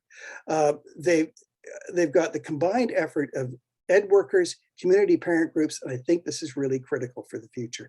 It's going to be very tough to organize in the future if the Tories win. And the Tories have certainly done a better job of organizing than either the Liberals or the NDP. They've done a better job at seeming that they're actually human beings there rather than people doing talking points. And so somebody needs to help these groups get together, because I'm talking to somebody at Jane Finch Education Action Network and Fix Our Schools and say the Black Students for Success Committee, and they don't know each other exists. So somebody has to say, okay, these guys are over here, these folks are up here, we've got to get you guys together so that you can plan some strategy. You've got groups like Parents for Black Children up in Vaughan, who organized and did a phenomenal job of getting Vaughan Secondary School to be named after, rather than a slave owner, a prominent journalist, Hodan Nalea. So it's now Hodan Nalea Secondary School. And so I think the main task, as far as education, that perspective is concerned, is that finding a way to get these people together, to know that they're out there. And I think the thing that School Magazine has sought to do, even back, and I'm sure many of you remember or knew very well, George Martel, who started more magazines than I can count, but who also started the precursor to School.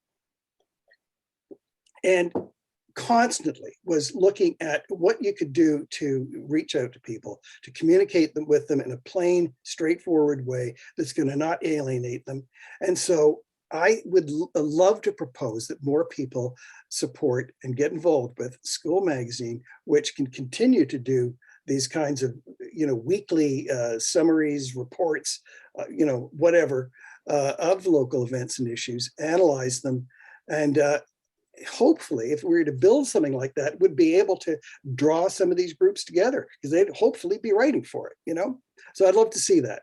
The alternative, I'm afraid, is that maybe that as we look at less safe schools, less effective schools, schools that are just scraping for money, is that more parents will scrape together money to send their kids to private schools, maybe charter schools, where they have some sense of more control, safer environment, better contacts for the future, and education as public schools increasingly fail in their mandate to stay safe, eliminate racism, properly teach all the kids in the community hubs that they're intended to be. So that's my fear, but I think there's also on top of that, some stuff that we could do, but we really got to work hard, because this is going to be a very dispiriting end of the election. Thanks. Thanks, Will, for that comprehensive coverage of both the difficulties of the school system and that militant tone of encouragement and building out of this out of the context that we're in. Well, if I was George, you already would have, yeah.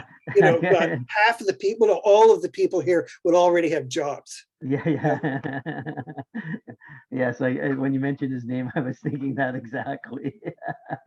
So we can open the discussion now. People can comment, and as they win, ask questions. Panelists can ask others questions. So it's just a conversation. Those were incredibly good presentations all around, which have really run through the current electoral setting, but also kind of the wider structural and political problems in Ontario. And so open for kind of people's comments, discussions, observations, and so forth. So open up. I'll kick it off initially with just a simple question, I guess maybe for Bryan, but other people might want to comment. And Bryan is a little bit kind of what's the expectation at all of the two far right splinter groups from the Conservatives and what they will do, but also just in the wider context, the assessment of the papers have given over the last 3 weeks, not so much at the beginning of the campaign, but the Globe and the Star, they almost are in their commentary pages are almost endorsing Ford, new image that he's been able to project. But my reading of it is more along the line with what James and Will and we're speaking about, kind of the dangers of a further kind of turn to the hard right post-election. I was watching the Jays game late last night, and on going back and forth between CPAC as you can do with it, and it had on Harris and Preston Manning, and these two old timers. I'm an old timer now too, but just fulminating about the socialists still, particularly Harris, and how Ford has got to keep things kind of moving to the right and keep his spine. It was just quite remarkable, that kind of commitment, and people's reading about how far will be the turn even further to right on a majority government under the pressures. It's hard to see them dealing with the kind of structural economic problems in Ontario with attack to the left. Their whole vision is from buck a beer to roads, and build, and it's almost anything goes to try to bump up the rate of accumulation in the province. Can I just, one of the things that I'm going to remember most about the last election debate, is how Mike Schreiner actually went to the left of the NDP. So you got Doug Ford's going to put money back in your pockets that actually nobody has. The Liberals are going to not raise taxes, but they're going to do all this stuff. Yeah. The NDP aren't going to raise taxes, but they're going to do all this stuff. So they're kind of, there with the Liberals. Yeah. And then you got Mike Schreiner who says, well, he actually lays out something that's important, that's serious and problematic. And he says, yeah, I'm going to raise the taxes of some, wealthy people. And it so puts I guess, a barrier around what you can even talk about, right? Because you can't talk about anything that involves raising taxes. God, the entire province will get up and revolt, and there'll be another truckers convoy and maybe some aircraft and so forth coming down. But you can't even, that's just right out of the discussion. But it was, to me, fascinating to see one guy out of four people actually raise the notion. Well, you might increase it a little bit. Yeah. Bryan, do you want to pick up on this? And yeah, sure. Very quickly, about the two new right-wing parties, New Blue and the Ontario Party. The polling, again, the polling's very dodgy because the numbers are small, but New Blue, because they're running nearly everywhere other than in one constituency, are polling about 2.5 to 3, and the Ontario Party, running in 104, 105 out of 124, are polling around 1.5. And again, given margins of errors, who knows? We'll only know on election night. But the fact that they're able to put forward candidates in that many constituencies, and it's not just a matter of putting your name on a ballot. Your party, or you as an individual, has to write a check for, I'm not sure how much, $300 just to be a registered candidate. So you multiply that all the way through, and you've got a pretty good amount of coin to do that, and showing that you have the organizational capability. Will they elect anybody? No, they have one incumbent who had been thrown out of the Ford caucus, who will not be reelected, may come in third, but that'll be that. But the fact that they have this kind of organizational capacity on the ground is something to watch, and something that at one level we on the more radical left wish we maybe had. And about the Torstar and Globe and Mail, redefining Doug Ford as a through the pandemic, a much more tempered individual who's learned difficult lessons through the pandemic. I think it's just a matter, you and I have talked about it privately, Greg, just about how shallow our mainstream media have become. I don't attribute anything to it other than the fact that they are completely incapable of interrogating what Ford and the government he leads has done and are going to do in the future. As Bill pointed out, the majority government coming will be something to be afraid of. And my prediction is that we're not going to hear much until the November economic statement, which will essentially be a redoing of the budget. And then, it will all be revealed in November where they really want to take it. And I suspect during the summer, there'll be a little bit here, a little bit there, but it'll be relatively quiet. But November will be when it will all be revealed. Mm. Okay, Herman, why don't you kick in? Yeah, I just about that piece, I think Ford does what he needs to do to get elected. I mean, and to not to have lost everything during the worst of the pandemic. I mean, he's a smart bourgeois politician on the right, and not to acknowledge that is crazy. But to me, it's like, James, you mentioned, so a couple of, and I know a couple of NDPers that are good, really good too, but they've shut their mouth during the election. Maybe they've talked to people, close to them, but they haven't heard any clear analytical piece about, like what you said, where we need to go, how to address the climate change crisis, a whole series of, analytical. They won't, the NDP as itself won't do that. We vote for them anyway, but the odd individual who we respect inside the NDP could say that, but they haven't. We need an alternative. It doesn't mean that. Doesn't mean we can declare it, and it doesn't mean that it's going to be an electoral opposition to the NDP everywhere. But we need to have at least an organized political space for workers, for socialists, in some way. Organizing, somebody mentioned, not necessarily running against people like the CP against Joe, but running to get a socialist perspective out there. And But that's why I think this, it's this election where people are saying if they get a majority, they're probably going to. We can't do very much about it. It has a lot to do with, with the split. But also, I mean, why is it that all these other places besides, parts of Toronto and these other cities that working class people can't be mobilized? The so-called Ontario Rust Belt as well. Why can't we appeal to that? Because we don't have a party or a political organization to do that. And let's be honest, we know that appealing to that ain't going to make that much difference in the short run. We have to organize around, getting there and organizing people around with a socialist perspective. And, it's interesting how Shelagh mentioned some of the, some of the ways that the Tories were pushed back. Wasn't pushed back 100%, but pushed back in a particular way around some of the transit things that we were involved in. And it shows that I think that, even around, like minimum wage, a whole series of things.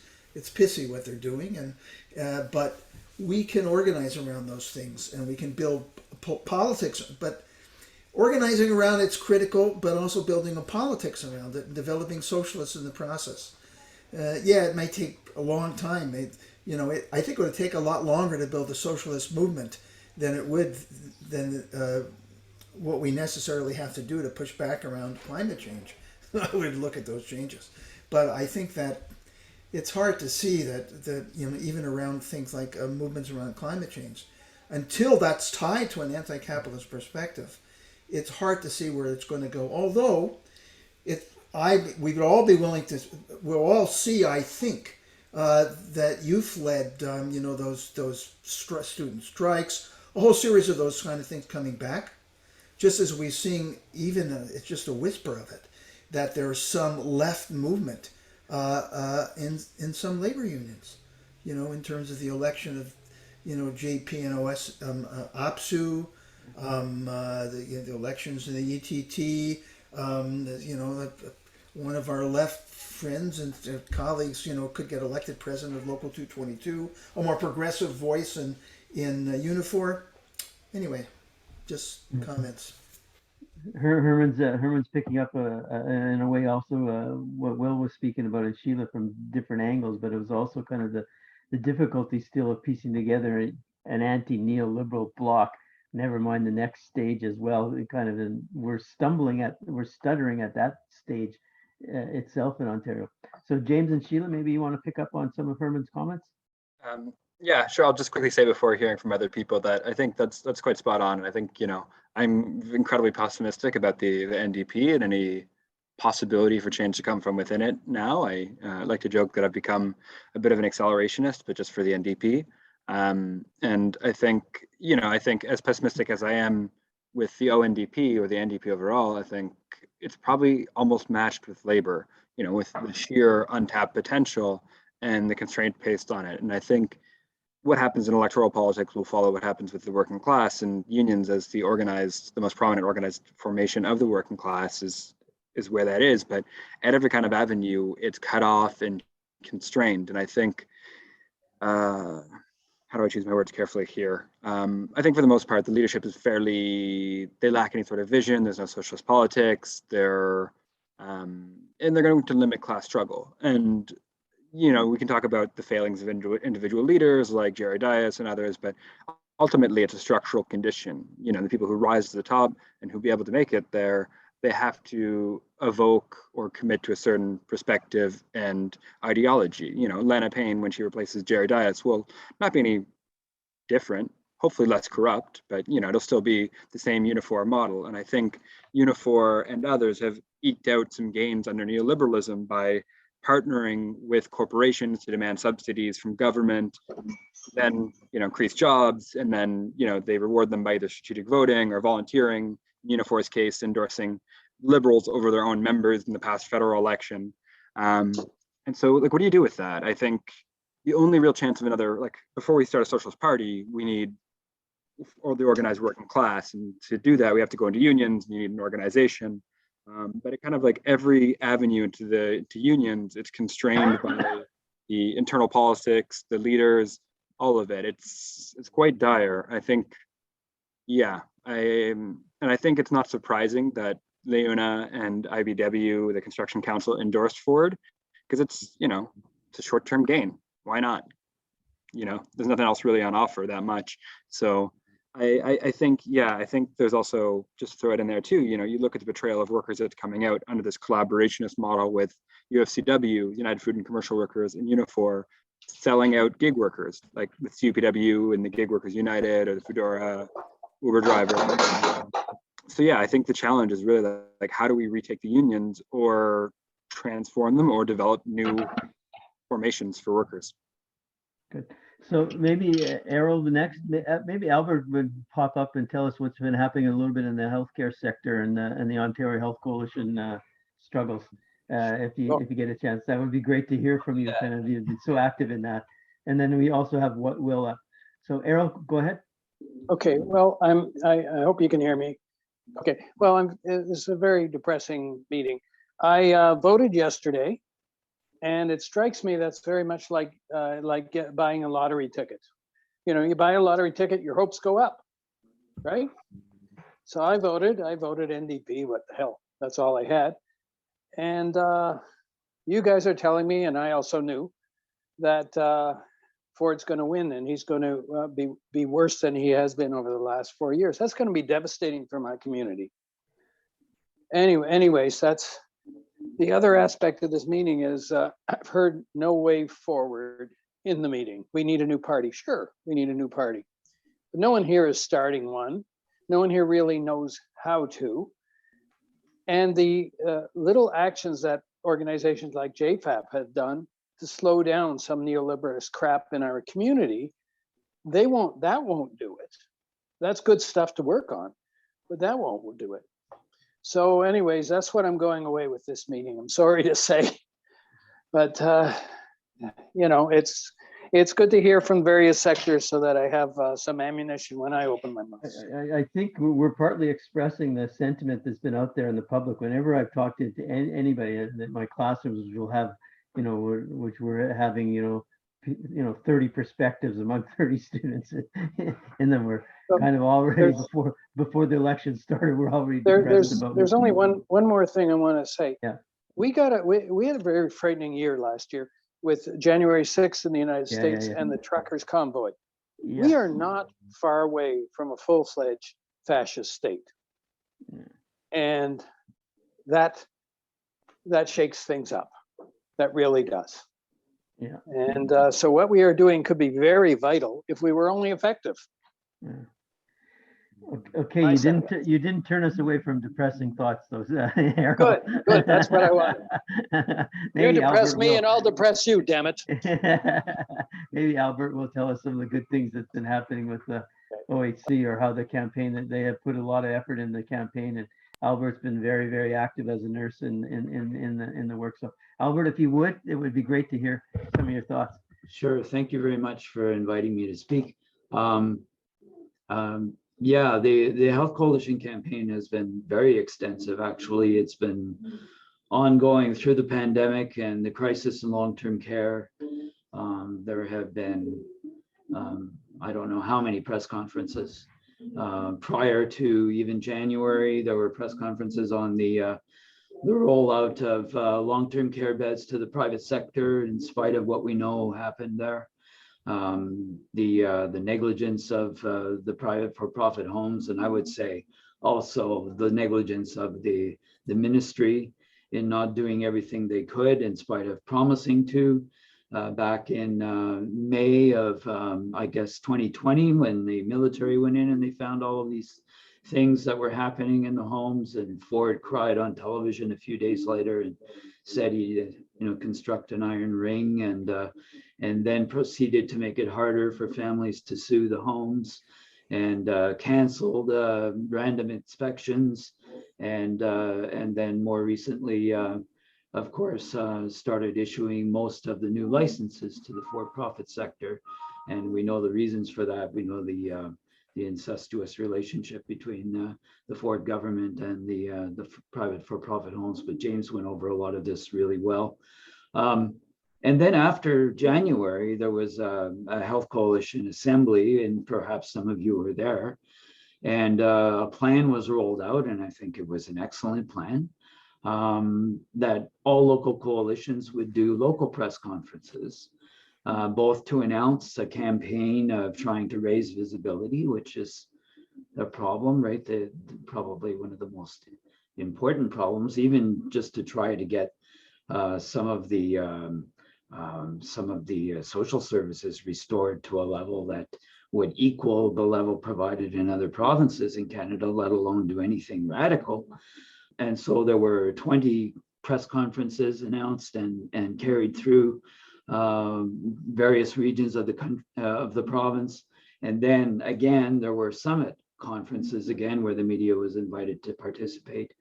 And some of these press conferences were attended by people in the press and even made the news on occasion. But, it's striking to me that, given how dire the situation is, how unelectable this guy should have been, given the record during the pandemic, and then nonetheless, he's getting elected. And that largely is, and I think they're the chief political correspondent of the Toronto bureau chief, Queen's Park bureau chief for the Star was on, Rosemary Barton, this morning. I don't know if any of you has caught that, but he pointed out that Ford had the advantage of being able to speak to the press 5 days a week through the pandemic. And he'd make all of these promises and say all of these things about being so sorry about how terrible things were, but almost without cross-examination. He was able to recover, I think, some sense of dignity, let alone, all of this work that the Health Coalition did. It got sporadic coverage, but you'd think that given the seriousness and given the feasibility of some of the fairly modest things that we're suggesting, that taking profit out of long-term care, which should be a slam dunk at this point, or maybe spending to the average of the other provinces. Randy Robinson spoke at about 15 or 20 of these press conferences, pointing out that the gap in spending is about $24 to $30 billion a year. And we've been saying this with the Health Coalition for years, right? But it doesn't break through.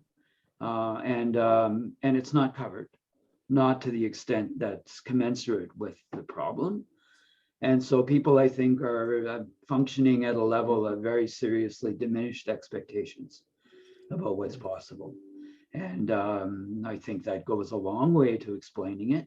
The problem, the situation we're in, I think it goes a long way to explaining a lot, but you folks have been kind enough to hear me make that point for about a dozen years now, since I first joined you in 2010 on an invitation from Sam and Michael Hurley to go to Toronto to a workers' assembly meeting. And I think that was my point.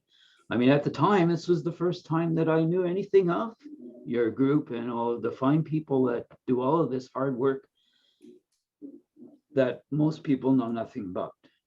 And that's not to say anything negative about anyone here, but it's a problem. And I wonder why. I guess my point is that, like the Health Coalition did a big protest on the lawn the year after Ford was elected, 2019. And they put 10,000 people on the lawn in April that year. And many of us made the trek from Ottawa when I was still working and living there. And we went home and nothing. So, you go searching around for coverage of something like this. And what I did find was a report that came out of CBC Toronto, where the key commentator was none other than Don Drummond, for Pete's sake, So if that isn't a slap in the face, right? Yeah. So I've often wondered, and you've heard me make this point before, and I'll make it one last time, I guess. I wonder why we don't do a little more like the Palestinians did, I think about a year ago, right? They were being ignored by the CBC, and what did? They held a protest in front of the CBC. Maybe we got to do some sit-down protests. We have to demand to be heard. I mean, this stuff is in the public interest, right? They shouldn't have the right to ignore arguments that are being made that are in the public interest. And they're clearly doing that. And I think we have to think about ways, and it's not easy.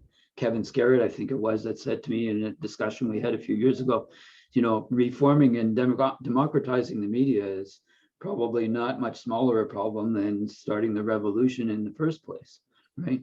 I think actually that we can make an object lesson out of these serious discrepancies between what we know and the analysis that's available.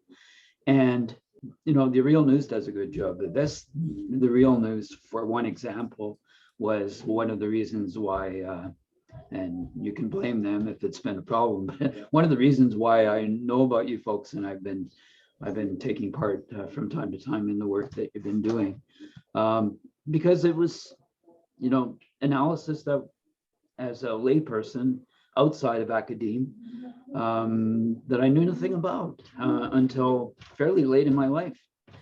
So anyways, I think that we need to think about ways to organize direct interventions of that sort, because like James says, we've got maybe a decade, maybe a bit more, to really turn things around on matters even more serious than healthcare, if there could be any.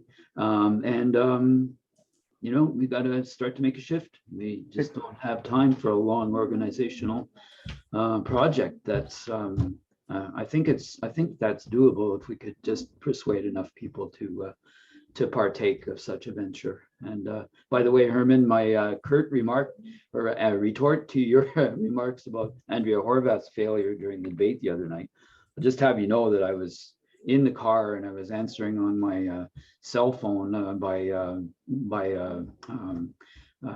what do you call that? Their voice recognition software. I was going to a rally in the Sioux, which predictably was ignored by the press in Sault Ste. Marie that day, and it was small and whatever. But so anyways, that's why I was pretty brief with my remark.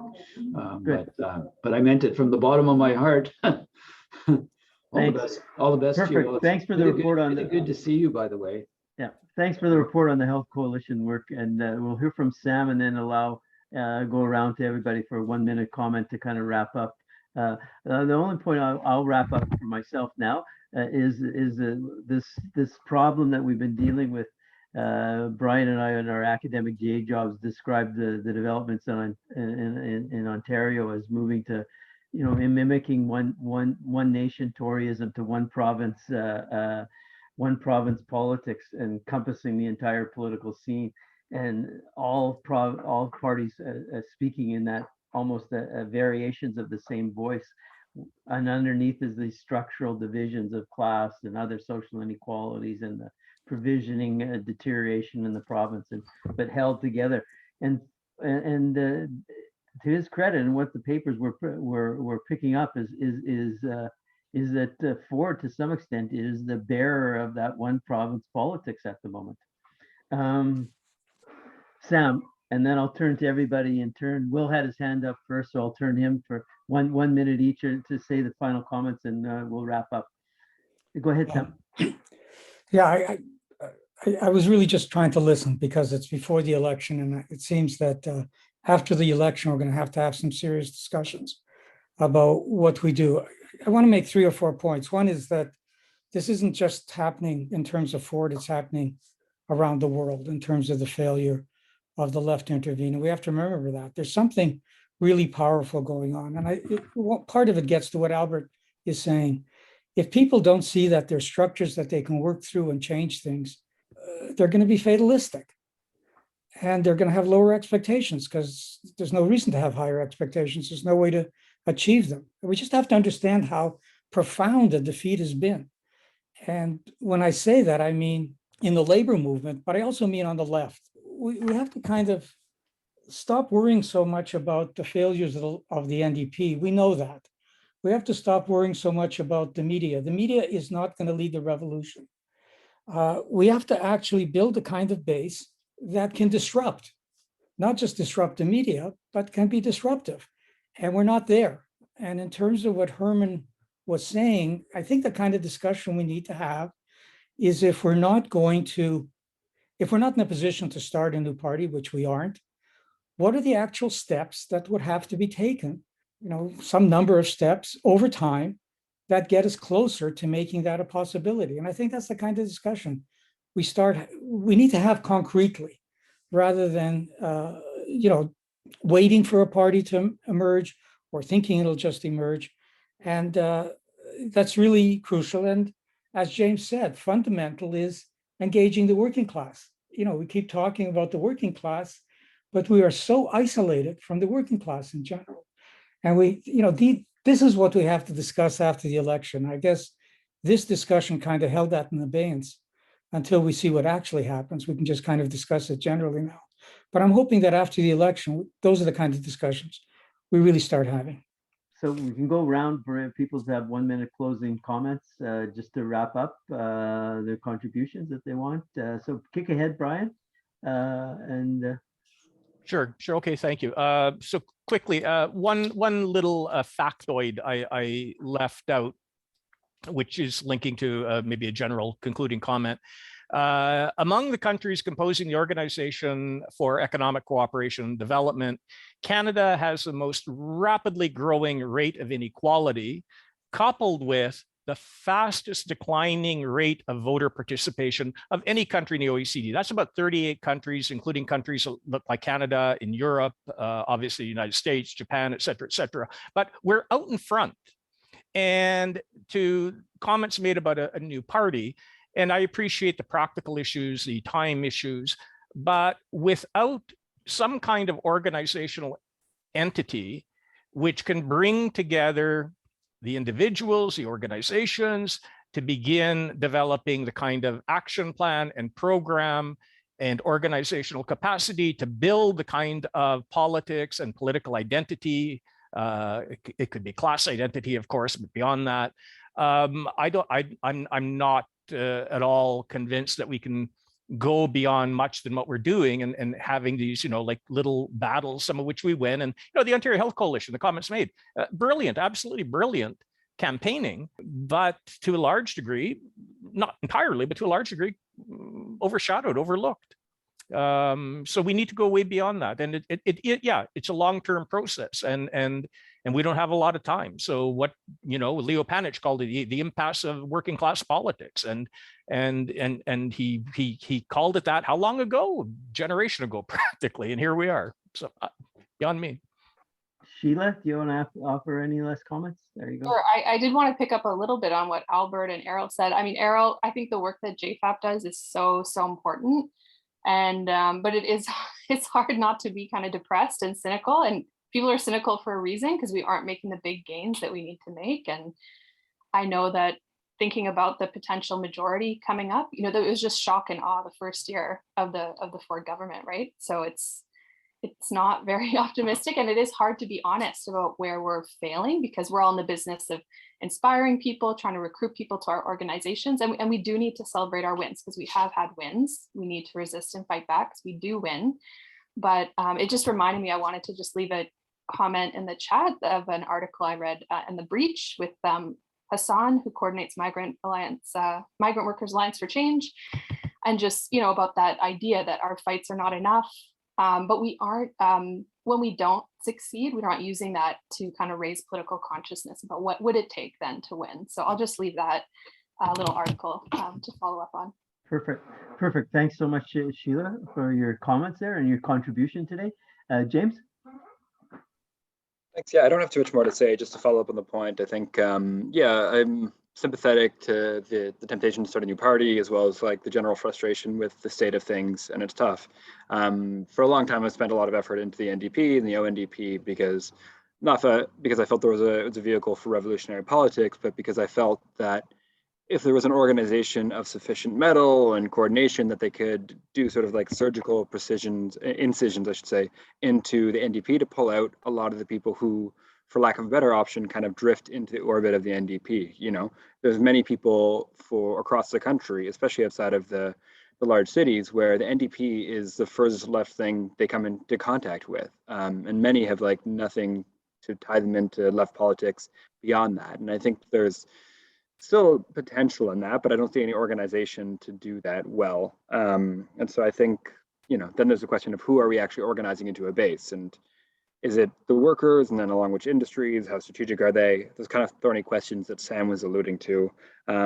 I think, Albert and others' comments point to some of the difficulties of protest and the limits of protest against government without, thinking about the economic sphere, without thinking about worker organization.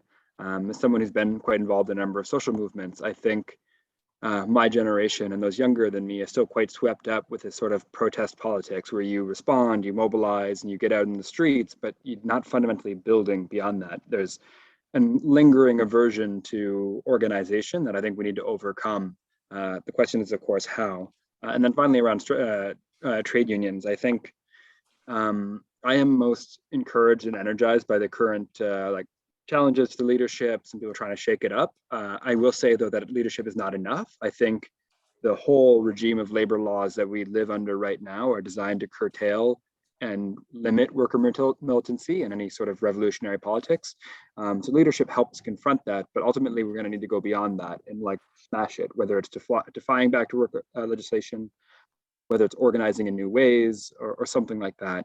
And I think that is the revolutionary potential that gives me the most hope, maybe made better or more close with as things get dire. It's a question I grapple with myself. If I was, an actually serious, committed revolutionary, would I quit my comfy staffer job and go to the work floor of Amazon or to UPW or to Canada Post and organize that way to defy legislation? I don't know. Maybe I'll ask myself that question after my kid comes. When you get power back, you can start pondering these other things. Hopefully your personal situation turns around and you can kind of address these bigger existential questions as well. Yes. Will, last comment? Okay, nothing much really, other than I just wanted to pick up on Bryan's remark about the recomposition of the state, how centralizing diminishes democracy. And that sticks with me because it's, from my perspective, it's communities around Toronto, GTA, everywhere in the province, trying to reach out to those people, and they aren't necessarily trade unionists, they aren't necessarily educators, they certainly aren't socialists, but they all have a common need to have their kids educated properly in a safe kind of environment. And I think that whatever you do, you have to somehow find a way to involve these people, to reach out and give them some kind of forum, to talk to one another, because they can't right now because of that. As you say, Bryan, the massiveness. The TDSB is 250,000 students in it, for heaven's sakes, it's impossible. So that's my comment. Well, the wager of this meeting certainly was of where politics are was not very optimistic, and for a Tory run, which of course is a wager that's consistent with the history of electoral politics in Ontario. And that there's very, very seldom a one-term government, very, very seldom. Almost the other history is, the NDP government was one term. I think if I remember far enough back, the United Farmers had a one-term government as well. So, if my Ontario history as a Manitoban doing Ontario history is right, that's how infrequent it is. So the historical odds go in that direction. I think the other side of this, of course, is we're all optimists as socialists and optimists in organizing. And I think everybody, all of you who are activists, kind of point out the numbers of things that we have going on, and the numbers of nodes that are there, and the numbers of ways that different kind of groups are pushing back constantly. But we, like the rest of the world, we're not unusual either from the rest of the world's having a difficulty finding the next steps to move from all these particular pockets of resistance and winning one campaign here or another campaign there and building kind of a new politics. And this is the difficulty we've had, and we're now in a moment where the dangers of the far right and the spread of authoritarian neoliberalism and even much more are present. And Ontario has been, one of the center points of those political developments, and maybe the most important. It wasn't necessarily always leading ideologically, but Harris turned us into an ideological leader in that direction. And nobody has yet broken that pattern. Ford tacked in a different imagery to take some distance from Trump. But the big question is, I think is, in another majority, where does he actually position, since he's also been building through this period this kind of Trump base in a different kinds of ways. And that will be really some of the kind of concrete and specific organizing challenges we will have. Anyways, thanks for these excellent presentations. You lived up to my opening remarks, some of the best intellectual and activist commentators in the province, talking about a wide sweep of issues. So thank you very, very much. And I guess we'll hear the report next week, or in the middle of this week, what happens. Yeah. Take care. Thank you, everyone.